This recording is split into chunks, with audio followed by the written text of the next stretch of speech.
Friday morning, and Bill Colley with you, of course, until 10 o'clock today, followed by Rush Limbaugh, where you'll get, I think, a great deal of, what you call it, analysis on what happened last night and looking ahead until Tuesday. If I didn't mention it earlier, right now we only know of two of the four candidates who will be visiting Idaho before the primary on Tuesday.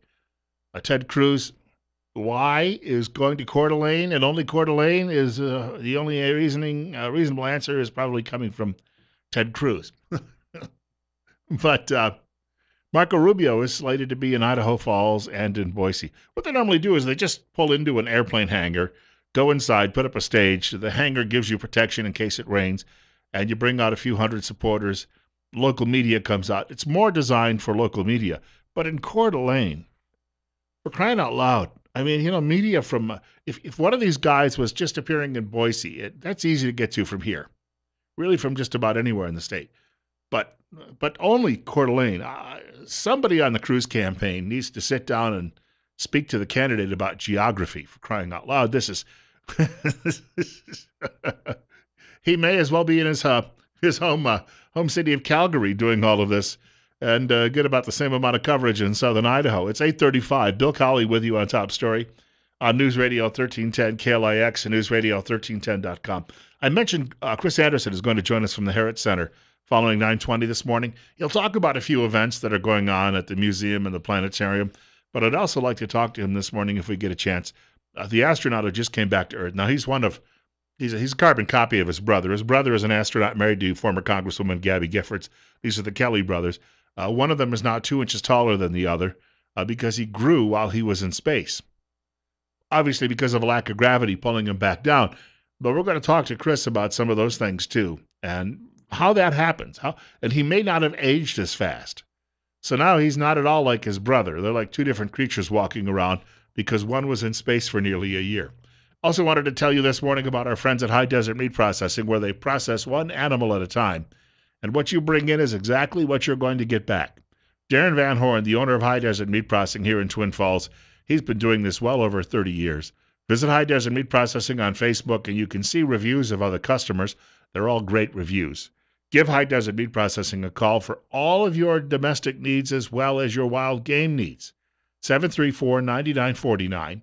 High Desert Meat does in-house smoking and nothing gets shipped out. You know, one thing that I used to love when I was younger was venison pepperoni.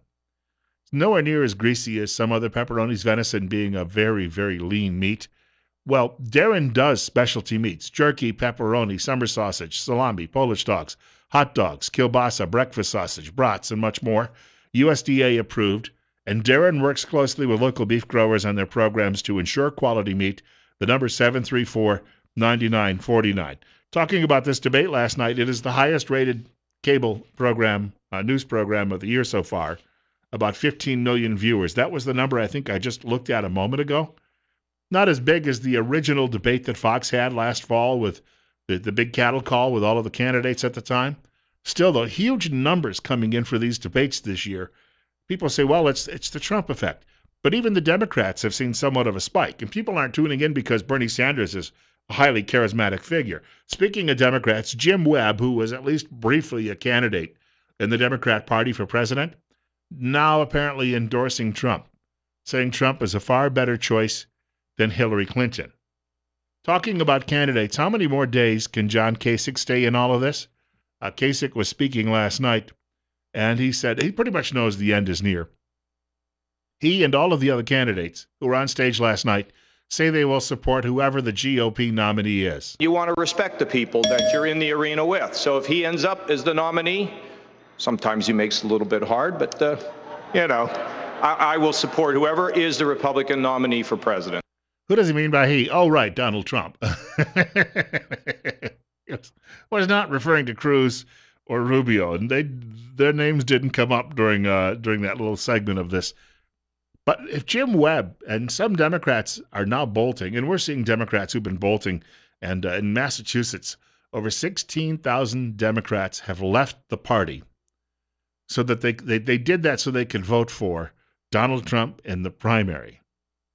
And as we mentioned earlier, for all of the people, again, once more, Donald Trump's demise is at hand, according to all of the chattering class in Washington and New York City. He was smoked last night, and this means the end. I just happened to come across this from Peggy Noonan, who's a columnist and former Reagan speechwriter. She writes for the Wall Street Journal, and she said that a lot of people seem to forget that the party that they're breaking apart, the Republican Party, and those could be people who are bolting because they don't like Trump, that the party has a great history, and its first nominee for president was named Lincoln. Party leaders and thinkers, she said, should take note. It's easier for a base to hire or develop a flashy new establishment than it is for an establishment to find a new base. The establishment was slow to see what was happening, slow to see Mr. Trump coming in full denial as he continued. Their denial is self-indicting. They couldn't see his appeal because they had no idea how their own people were experiencing America. In other words, you know what? If you're a wealthy swell living inside the Washington Beltway or in Manhattan, not highly unlikely that anybody from Latin America is ever going to come take your job away, and you're going to lose your salary and your home and your ability to send your kids to college or even do some basic things in your life.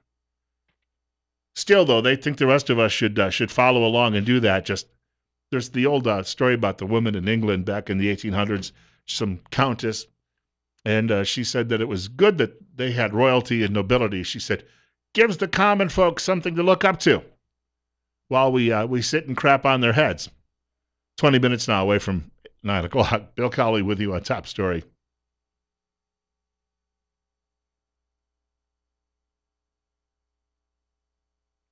I have a whole stack of music like this at home, and I was thinking I could bring it in and we could air some of it in a couple of weeks with the approach of St. Patrick's Day, but then I guess we'd leave everybody else out if we did that.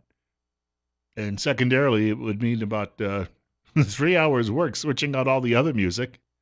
And then the next day on the 18th or after the 17th, 3 more hours work doing that. Not that that's a problem. We all have things we have to do, and nobody in this building is afraid of hard work. Bill Colley with you on Top Story on News Radio 1310 KLIX and newsradio1310.com. One other quick story I got to mention, because we've been talking a little bit about the GOP debate last night, but I'd mentioned the gun rally today, 10 o'clock at the state capitol going on right here in Idaho. Also, there was another story that it got a lot of attention a few months ago. State police have turned over, they interviewed, I believe, 40-some people. It was like 42 or 43 people, and many of them more than once. State police have turned over all of the details from their interviews. You remember the story of the rancher that was shot by sheriff's deputies? He had a prize bull that was hit by a car, and then there was a dispute somehow between the rancher and the deputies, and the rancher ended up shot dead. And there are a lot of people out there who have been raising some questions about that. Naturally, you got the people out there who don't trust anyone in law enforcement, and so anything like this means it must be that the deputies were just out there, spoiling for a fight and looking for blood and, satisfied their lust by shooting the rancher. Then you've got other people who believe it was just there was some mass confusion. Somebody may have looked threatening, and the rancher ended up dead because of that. Well, the troopers have finished their end of the investigation, and they've turned all of that over to the state attorney general. And now the attorney general's office will go through all of that material, perhaps ask a few questions of its own, and then the AG's office will have an answer on whether there will be some charges or not. And so people say, well, the process should have been done a long time ago. What do you got against doing a thorough investigation? This notion that you could do it all in 1 week sounds to me like somebody wanted someone to hang. And I just don't believe in doing that. You'll put a chill on law enforcement to the point if you just start drumming people out within a few days because, you say, well, this should not have happened. You've got to have some time, and people have to stand back and look at this and try to get as much detail as they can. You're listening to News Radio 1310 KLIX and newsradio1310.com with Bill Colley. And you can reach the program today by giving us a call at 736-0300, 736-0300.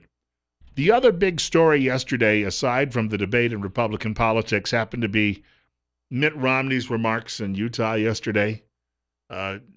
Donald Trump, well, I'll share a little bit of this with you in a couple of minutes. Donald Trump, apparently from what I'm reading this morning, is right when he says Romney is a little bit two-faced in this situation. I brought this up earlier, and my suggestion was I said, I think that Romney, in the long run, this may be part of a grander strategy. You wouldn't think this, but it's going to help Trump out more than hurt him. We'll get back to that in a moment, but I want to get to a telephone caller. You're on the air at 847 on KLIX.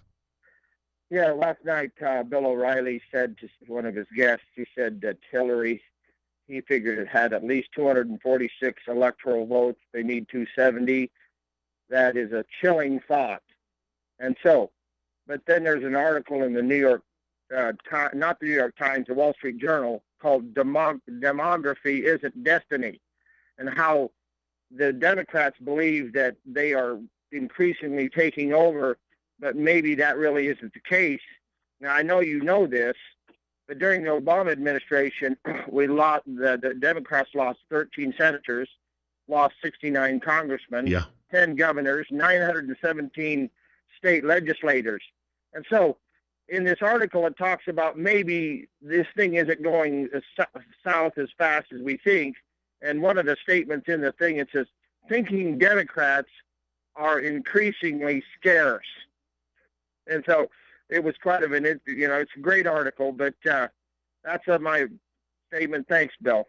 Hey, thank you. I think that people, as I said earlier, in media, especially Beltway media and Manhattan media, are delusional. They do not, they believe that everybody else in America is a liberal or sits around and sips Cabernet and can't wait for the next check to come in from the government. That's not necessarily how it works. You're up next. You're on the air with Bill Colley on Top Story.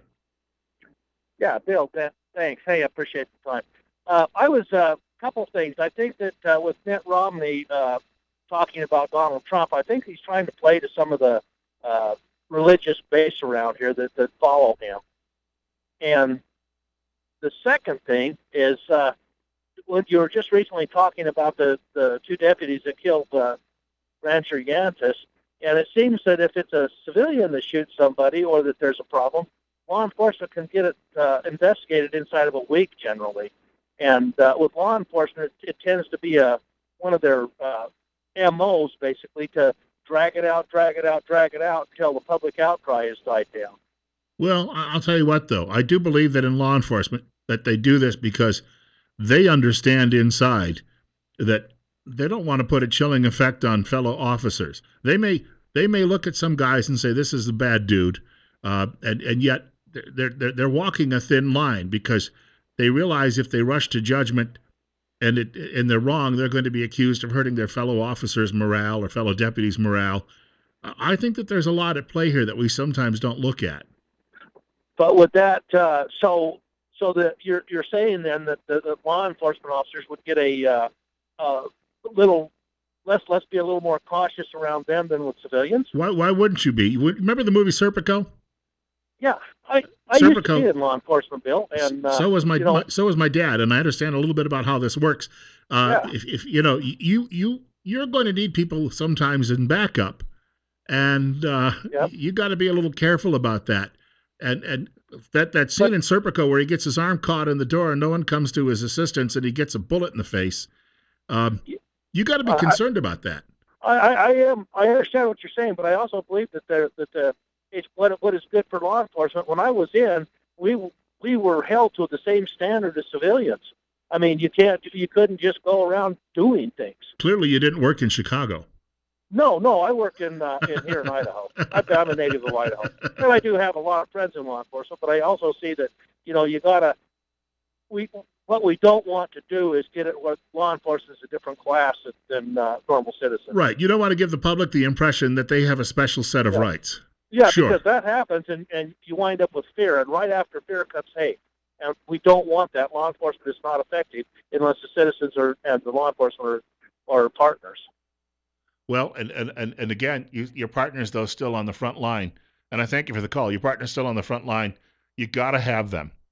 And if the feeling is that you've rushed to judgment, there's going to be a lot of people behind you that you want them behind you. How quickly they're going to be there, I think that's obviously still a concern. 851, Bill Colley with you on Top Story on News Radio 1310, KLIX and newsradio1310.com. Mitt Romney's remarks yesterday, yeah, he may have a specific audience he's looking to talk to. But Jan Brewer, the former governor of Arizona, now, like a lot of people in the Deep South, well, Arizona is not considered Deep South in the way Mississippi or Alabama is, but these people are all on the front lines of illegal immigration. Jeff Sessions being one of those. Even though his state faces the ocean primarily and a couple of other southern states, they still get a lot of this coming through, and they see the bulk of it as people are going other places. Jan Brewer, along the border in her state, she has seen there's a current crime wave going on there right now. She was speaking with Fox about this very issue and not terribly happy with her former fellow governor, Mitt Romney. They got their chosen people, I guess, and they don't want to let the people weigh in, and the people will continue to fight. And I think that this is going to really exemplify what the Republican Party used to be called for. Republicans eat their own, and it's wrong, and I think it's going to backfire. She is supporting Donald Trump because of his remarks about building a border wall. You're up next. You're on the air with Bill Colley on Top Story on KLIX. Hey, thanks, Bill. I just wanted to comment on the whole Mitt Romney thing. I'm Mormon myself, but I mean, this guy held my nose to vote for him the last time, and by him coming out against Donald Trump, I'm supporting Cruz. But all it makes when these establishment guys like him come out and hit Donald, it just makes me defend Donald. They're not going to help their guy Rubio by hitting Donald because we hate the establishment worse than anybody. And I heard a comment last night. It may have been from it was one of the talking heads on Fox. I can't specifically say who it was. It may have been Krauthammer, but he said, if you look at the talking points, Romney's talking points, they sounded like they were straight out of the Rubio playbook. So, and this could well be. And my fear on this is, if you don't like Donald Trump, you may have just given him 100,000 votes because as the caller said, you find you have to defend him. There are things about Donald Trump that I don't find presidential. But on the other hand, I think he's a darn sight better than what Democrats offer me.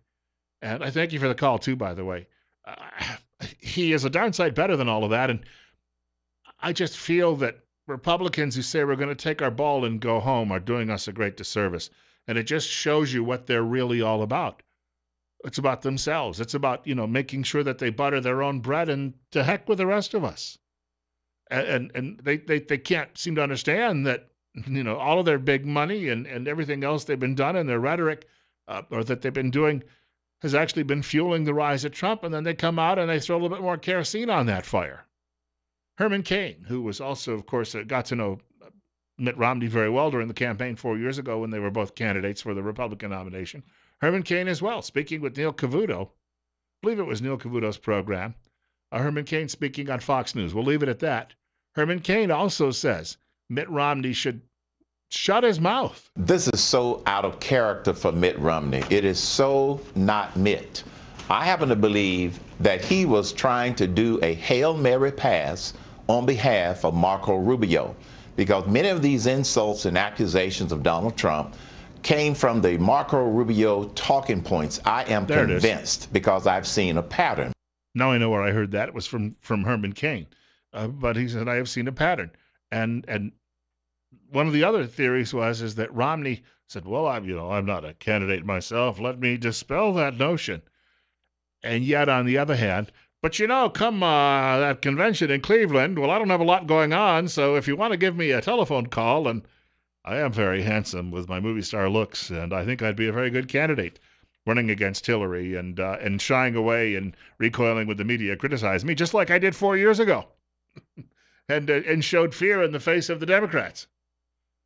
He did. I mean, I'm sorry about it, but, when Candy Crowley shut him up on stage in one debate, he should have said, no, you listen to me.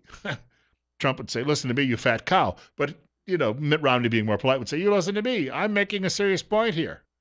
And every time, these people, and who was it, Chris Matthews and the others tried to shut Romney down during those debates, he should have dug his heels in and said, no, wait a minute. And voters would appreciate that sort of thing because they know what a bunch of scoundrels we have in media. 8:56. Bill Colley with you on Top Story this morning. As I mentioned earlier, Chris Anderson from the Herod Center joining us about 9:20. He's in on a Friday versus his usual Monday, first Monday of the month. We've got a lot to talk about going on at the museum in the coming weeks. as well as Scott Kelly, astronaut Scott Kelly, coming back from outer space and why he grew taller while he was away. The basketball coaches all around America are thinking, can we get a few rides on the for some of our ball players? Do want to tell you quickly before we get to news at 9 o'clock from Fox. We've got our good friends from Trip Family Medicine coming in again next Wednesday morning between 8:30 and 9 o'clock right here on News Radio 1310, KLIX and newsradio1310.com. Had a great conversation with a doctor and another doctor who was in studio with us too. We had Dr. Tripp and Dr. Brian Wright in studio with us talking about exercise and activity, sometimes activity being even more important than exercise. They were with us between the hours of 8:30 and half hour of 8:30 and 9 o'clock this past Wednesday. Well, that's our time slot for Trip Family Medicine every week. We also take your telephone calls right here at News Radio 1310 KLIX at newsradio1310.com. So if you've got a medical issue, you have an opportunity to bounce that around for free with one of the medical professionals when they're in studio. We'll tee it up and do it all over again this coming Wednesday. Trip Family Medicine is located on Fillmore Street in Twin Falls, directly across the street from the main post office. And remember, life's too short not to feel good. 37 right now, on our way today to a high of 62.